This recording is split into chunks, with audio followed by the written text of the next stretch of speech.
Սույն տիկինը, որը ներկայացնում է Ամերիկա պետության ժողովրդին եւ պետությանը տարածեց հայտարարություն առայն հավաքական առումով ես հակիրճ ասեմ, որ իրենք խրախուսում են ոստիկանության քայլերը եւ բռնությունների մեջ մեղավոր է ժողովուրդը։ Ահա թե ինչու Նիկոլները եւ Նիկոլի նմանները կարող են երկար գոյատևել, քանի այդպիսի դեսպաններ կան։ Մենք մեր արդարացի ձայնն ենք բարձրացնում, որպեսզի այդպիսի դեսպաններ ուղղակի մեր երկրից դուրս դրվեն, որպես անցանկալի անձ։ Իսկ այդ դեպքերի հետ կապված ես խոսքը փոխանցում եմ Ալլա Հակոբյանին, որտեղ է տիկին Ալլան։ Խնդրեմ, ներկայացեք դուք նաև, ես կպահեմ դուք խոսեք։ 2024 թվականի հունիսի 12-ին 2024 թվականի հունիսի 12-ին Բաղրամյան պողոտայում և ազգային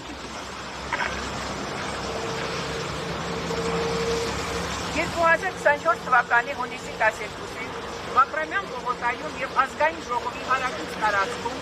ցուցարար քաղաքացիների և ոստիկանների միջև տեղի է ունեցել բախում,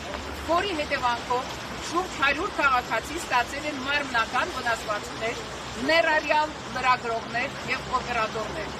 Ոստիկանությունը խաղաղ ցուցարարների նկատմամբ կիրառել է առնվազն 20 զարյա տեսակի լուսաձայնային ձեռքի նռնակներ, որոնց կիրառումը թույլատրելի է միայն սիրված հանցագործների նկատմամբ, այն էլ միայն բաց տեղանքում։ Մինչդեռ ոստիկանները փաստացի դրանք նետել են ցուցարարների վրա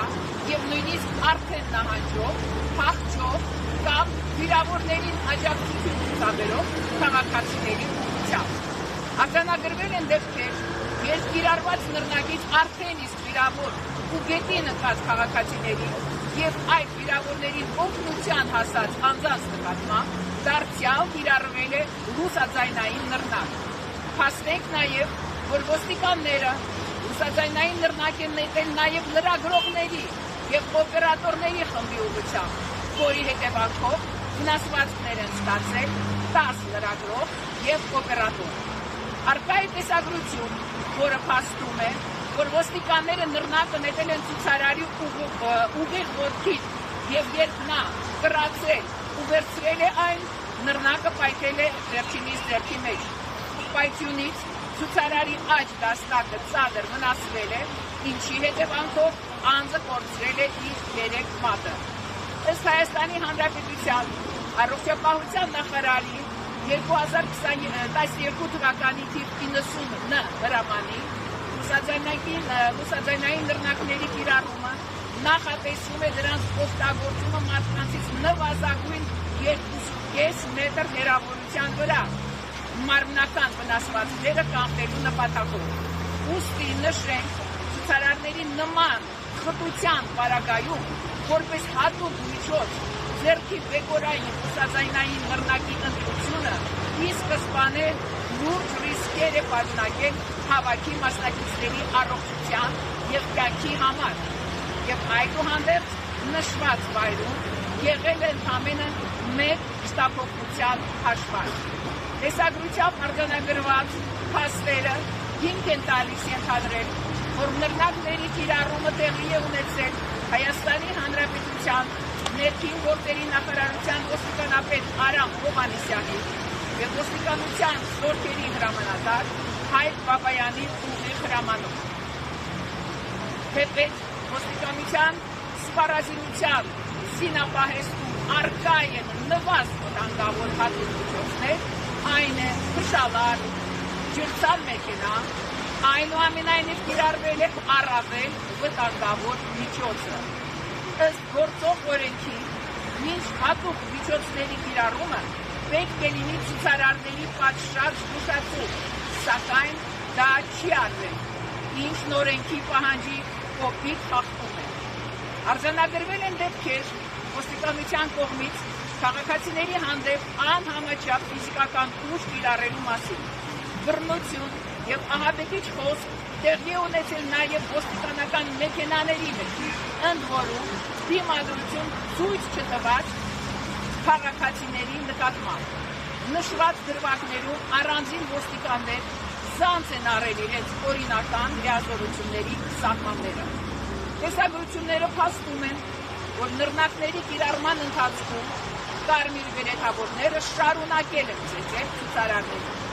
Նրանցից մեկին ծեծելով տեղափոխել են ոստիկանական շարքերի խորքը, որի ընթացքում այլ ոստիկաններ ևս հարվածներ են նրան հասցրել, այդ թվում մահակով։ Մեկ այլ տեսանյութում երևում է, թե ինչպես են ոստիկանները մազերից քաշել եւ ծեծել պատառոտված հագուստով ցուցարարին։ Ի սկզբանե խաղաղ հավաքի հարևանությամբ ներկա են եղել ոստիկանության զորքեր։ Հիշեցնենք, ոստիկանության մասին օրենքի համաձայն, նաև ոստիկանական զորքերի մասին նախատեսված օրենքով խաղաղ հավաքի հարևանությամբ ոստիկանական զորքերի ներկայությունը արգելվում է։ Ոստիկանական զորքերը կարող են ներգրավել միայն զանգվածային անկարգությունների առաջացման դեպքում, այն է, եթե ոստիկանության այլ ուժերը եւ ԱԱԾ սեփական ուժերով ի վիճակի չեն դարձել եւ դադարեցնել այդ զանգվածային անկարգությունները։ Փաշինյան Նիկոլը այդ դրամատիկ իրադարձություններից անմիջապես առաջ հանդարտության եւ ողջախոհության կոչերով հանդես գալու փոխարեն իր անհավասարակշիռ պահվածքով այն ավելի է լարել իրավիճակը, հրահրելով բռնությունների գործադրում, խորհրդարանի նիստերի դահլիճում գտնվող ընդդիմադիր պատգամավորների հանդեպ եւ ապօրինի գործողություններ նիստը լուսաբանող ծրագրողների հանդեպ։ Նիկոլ Փաշինյանը բախումներից կարճ ժամանակ անց գնահատականներ է տվել տեղի ունեցածի վերաբերյալ, որակավորելով ոստիկանության գործողություններ իրավաչափ, համաչափ եւ պրոֆեսիոնալ։ Այսպիսի կանխարգալ դիրքորոշում ակնհայտորեն աշխատել է վերոնշյալ դեպքերի եւ իրադարձությունների անկողմնակալ, լիարժեք, համապարփակ եւ մանրակրկիտ քննությամբ։ Ոստիկանությունը չի ձեռնարկել քաղաքացիների հետ բախումից խուսափելու համար նախատեսված բոլոր պատշաճ քայլերը, իսկ բախումից հետո ոստիկանությունը հատել է համաչափության սահմանը եւ լուսաձայնային նռնակների կիրառված սահմանափակումները, որի հետևանքով հարյուրավոր անձանց հիմնարար իրավունքներ խախտվել են։ Առ այսօր պատկան կառույցների կողմից չեն անցկացվել թափանցիկ ծառայողական քննություն, ոստիկանության կողմից թույլ տրված բռնարարքների եւ այլ իրավախախտումների, ներառյալ հավաքի մասնակիցների ուղղությամբ հատուկ միջոց չհանդիսացող տարբեր առարկաներ նետելու եւ լրագրողների մասնագիտական օրինական գործունեությունը ոչնչի վերաբերյալ։ Քննության պետք է առնել եւ իրավական գնահատական տալ ոստիկանության ծառայողների գործողությունների, ոստիկանության կողմից կիրառված հատուկ միջոցների ընտրության հիմնավորվածությանը, կիրառված հատուկ միջոցների քանակի հիմնավորվածությանը, բերման ենթարկված չդիմադրող ցուցարարների նկատմամբ ֆիզիկական ուժի կիրառման դեպքերի եւ այլ խախտումների։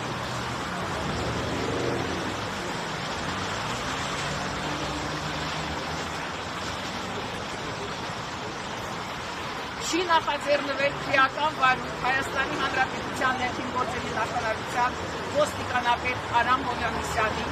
եւ ոստիկանության զորքերի հրամանատար Հայկ Բաբայանի գործողությունների առնչությամբ առանց օրենքով նախանշված հիմքերի որևէ մեկի առկայության հատուկ միջոցներ կիրառելով լիազորությունները չարաշահելու հանցակազմի հատկանիշներով։ Իսկ մտահոգիչ դատապարտելի է այն փաստը, որ դեպքերից անմիջապես հետո Նիկոլ Փաշինյանը, ազգային ժողովի նախագահը եւ հանրապետության նախագահը ոչ միայն ափսոսանք եւ մտահոգություն չեն արտահայտել տասնյակ վիրավորների փաստի կապակցությամբ, այլև անվերապահորեն արդարացրել են ուժային կառույցների գործողությունները, ըստ էության ուղղորդելով եւ որոշելով հետաքրքրության արդյունքները։ Այսպիսով կատարվածի գլխավոր պատասխանատուն Նիկոլ Փաշինյանի վարչախումբն է, որը օրինակարգության եւ ժողովրդի վստահության սրընթաց անկմանը զուգահեռ երկիրը կառավարելու իր գլխավոր հենարանն է դիտում ուժային կառույցները, Հայաստանում հաստատելով ոստիկանապետություն։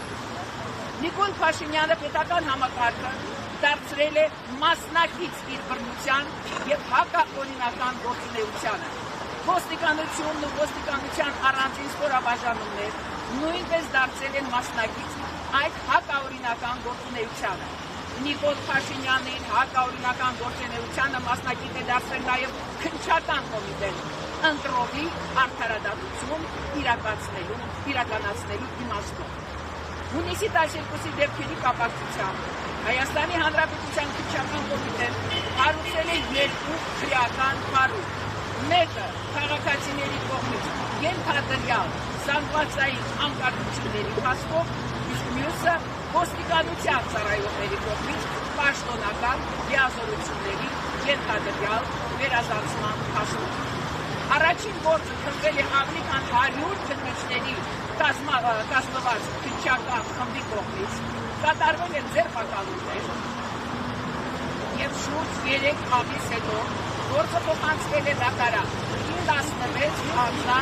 անձանց առաջադրելով մեղադրանք։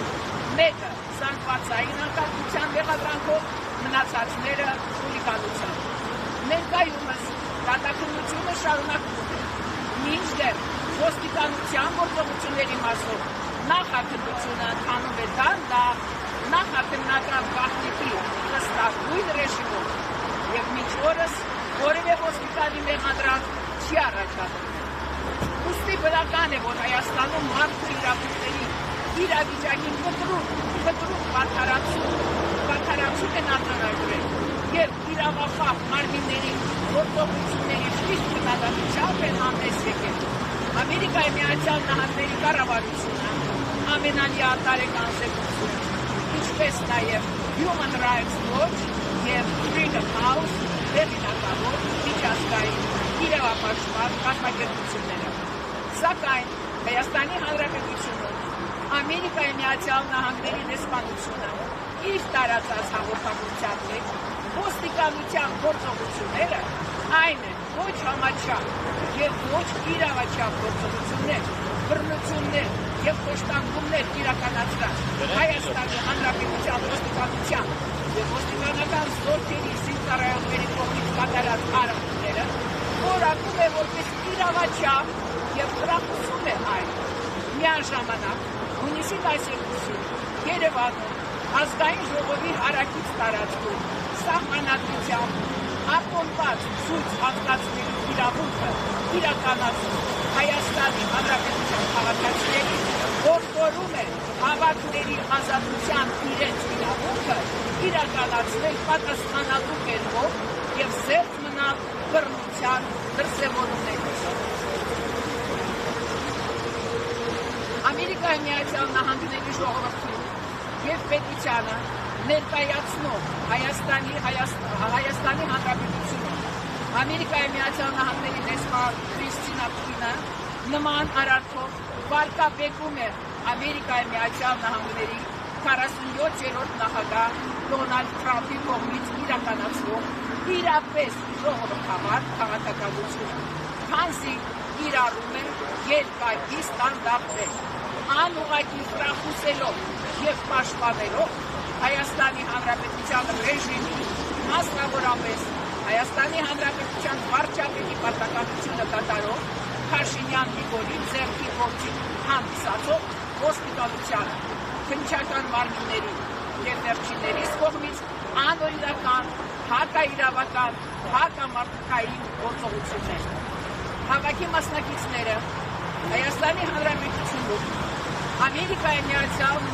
Նահանգների դեսպան Քրիստինա Քինին դիտում են որպես անցանկալի անձ եւ հետամուտ են լինելու, որպեսզի վերջինս օր առաջ լքի Հայաստանի Հանրապետությունը։ Հավաքի մասնակիցները այսօրվանից Հայաստանի ամբողջ տարածքում սկսում են ստորագրահավաք Հայաստանի Հանրապետությունում ԱՄՆ դեսպան Քրիստինա Քինին պերսոնա նոն գրատա ճանաչելու նպատակով եւ լիահույս են,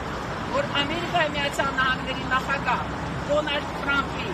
եւ Ամերիկայի Միացյալ Նահանգների նոր վարչակազմի կողմից արդարացի, իրապես ժողովրդավար եւ քրիստոնեական արժեքների հենքի վրա իրականացվող քաղաքականությունը իր դրական արտացոլումը կգտնի նաեւ Հայաստանում 22 մարտ 2025 քաղաք Երևան հավաքի մասնակիցներ։